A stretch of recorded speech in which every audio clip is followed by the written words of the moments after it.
Hey friends, it's Jeannie and I'm back today to share 3 different cards I created using some Ink on 3 products. The main stamp set that I am using is the Raccoon Hugs, and I've had this in my collection for a while and never actually used it, but I really love that raccoon who has his back facing us holding a heart balloon. I'm actually going to use that image for all 3 backgrounds that I create today. For my 3 backgrounds, I'm using the Ink on 3 Atelier inks, which are one of my favorites because they are super creamy, vibrant, and easy to blend. They don't have too many colors in the collection, but enough colors where I'm able to create rainbow cards. Today's background involve no special stencils at all and just some masking tape. For my very first card that I'm creating right now, it is going to be filled up with some rainbow rays. So what I do is I picked a corner and I masked it off, added ink, and then I moved on to the next color. I would just mask off the previous area that I inked up and add another ray. I am using this Simon Says paper pad that has the inch markings off just so I keep everything even. I masked it off about an inch for each ray and it worked well, but you really don't have to. The next 2 backgrounds that I create don't have any rhyme or reason. I kind of just use those masking tape pieces to mask off random areas and then I will just ink them up. So you do notice that I use different pieces of masking paper for each of the colors, and that's just so I don't cross-contaminate. For some of the colors, I end up doing that anyway, and that's okay because the color doesn't really rub off onto the next color. So I'm not super duper concerned about it. And I thought that this would be a really fun way to create some quick backgrounds without using many different products. So if you don't have these inks, you can pick out any inks that you have in your collection and use them alongside this masking tape. This masking tape, if you didn't know, is actually redaction tape. I work as a paralegal, and back in the day, which isn't that many years ago, it was before technology and before Adobe Pro came out, where you can do redactions electronically. Paralegals, like myself, would take the redaction tape and actually cover up the areas of legal documents where you needed to remove before you shared it with the other side. And so the redaction tape is all too familiar to me. I don't use it anymore because we have Adobe Pro and everything's electronic and things are so much easier. But now it's something that I have in my craft room, which I think is hilarious.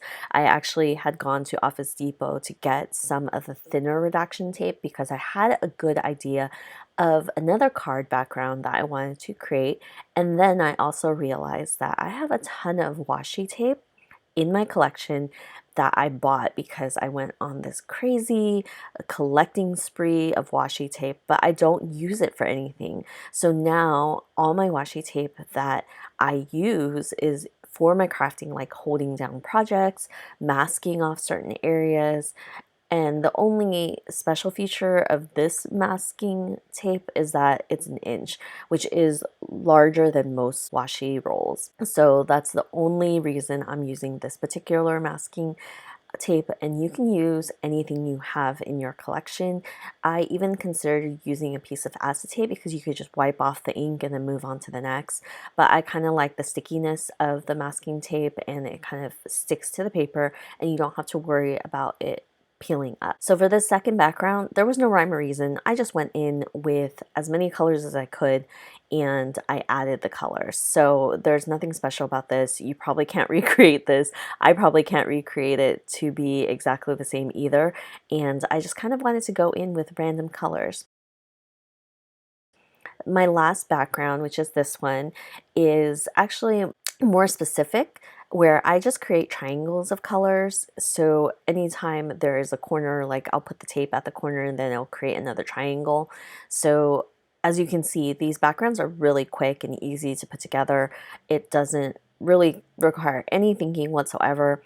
I decided to think about how I was going to color the raccoon later on, and I picked some basic colors that were in the card, I didn't really think too much into it, and I kind of just wanted to have fun, inked things up and created backgrounds really quickly. A raccoon is going to be black and white and very monochromatic anyway, so I didn't think that it would clash, and the only thing that could clash with these really bright backgrounds is the balloon. But I did want to pull in some of that color for the balloons when I colored it up, and I didn't really have to worry about it. So if you are kind of in a slump, I think that this is one of the easiest ways to create a ton of backgrounds really quickly without really thinking about it, without really being precise about it, and without having to use any other additional items that you need to buy or get. And the masking tape is relatively cheap. I think I got it on Amazon for like $3, and it's a pretty big roll, so it's gonna last me for a while, even though I used a good chunk of this for each of the different colors. So these Ink on 3 Atelier inks are also water reactive. So for one of my panels, I just splattered water all over, and I did take a paper towel and kind of pick up that color.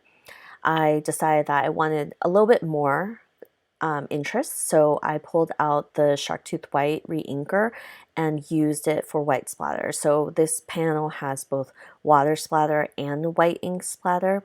And then I think for my next one, I decided to do gold splatter. So I pulled out my metallic watercolors and I just added water to the gold that I wanted and splattered it everywhere. This box isn't anything special. I got this in a package and I've just kept it because it was the perfect size to do splatter without getting it everywhere on my desk. And my very first panel, I didn't do any splatter to it, so I just left it as is. So I stamped out that raccoon that I was talking about, who has his back facing us holding the balloons, and I will color him up really quickly for you guys to see. And I didn't do anything special. I used, I think, 4 Copic colors. So I'm going in with my darkest color and adding all the shadows with that C9, and I usually will pick wherever there are little curves on his body, and that basically is near his head, the neck, and then right behind the tail, because any area near his tail would be a little bit dark. And then I'll go in with the next color, which was the C7, and just adding up that, building up that color around that C9. Then I'll go in with the C5 and start really moving in and filling up that raccoon. And then I will go in with my C3 and color up the rest of the raccoon. So with Copic markers, sometimes the colors actually pick up the colors that you already had put down. So when I put that C3 down, it kind of picked up some of that C5, and I really wanted the raccoon to look a little bit darker. So I went back in with my C5, just added a little bit more color, and then went back in with my C3 to blend everything out. For the tail itself, I wanted to keep all the darker areas towards the bottom of the tail because of the fact that I have C9 near at the top of his tail where the shadows would be. So by keeping the darker colors at the bottom of his tail, it doesn't really blend into the shadows on his body. And that way you can distinguish the tail from his body. And that's usually the most difficult part of a dark critter, is that you kind of lose the details because he's super dark gray. And by doing that, I'm able to kind of have his tail pop out and you really see it. So for the balloon itself, I am going in with 4 different colors. What I do is I go in with my darkest just around the edges, and then I'll start flicking out the same colors. So I color the same way that I do with the raccoon, and the only difference for the balloon is that I'll leave that little line of white highlight for the balloon on the right hand side, and then I'll blend everything out. So there's nothing too special about that, but if you guys really want something more in-depth, I can go in-depth. I realize that people kind of are watching my videos for coloring, and if that's something that interests you, just let me know. So for putting the cards together, I went in really simple. We created very fun backgrounds, and I think that with a busy background, you need to keep everything else very simple. So for this first card, I just stamped the sentiment at the very bottom, and I added the raccoon with liquid glue and just added a little bit of color to ground him. I did the same thing for the second card. I picked out another sentiment and kind of put it in the bottom left hand corner and added the raccoon, and then I went in with another gray marker just to ground him. I have realized that with a lot of my images, I like to ground them because otherwise it looks like they're kind of floating and it doesn't really make sense. I know that cards don't necessarily have to make sense, but in this case, I liked just to ground my animals. For my third card, I pulled out the Hero Arts Infinity Rectangles because I decided that this one was more busy than the rest of the other backgrounds. So I cut out a rectangle and I trimmed down this card panel by 1/4 of an inch on the top and side, and I'll be matting it on black cardstock. Because I used the coordinating dies for the raccoon hugs, it leaves this nice white border around the animal and it really pops. So I just will have him sit in the middle of that rectangle and I will go ahead and stamp a sentiment for that card. I actually ended up using that rectangle that I cut out for a fourth card, but I just didn't film it because I made that decision afterwards.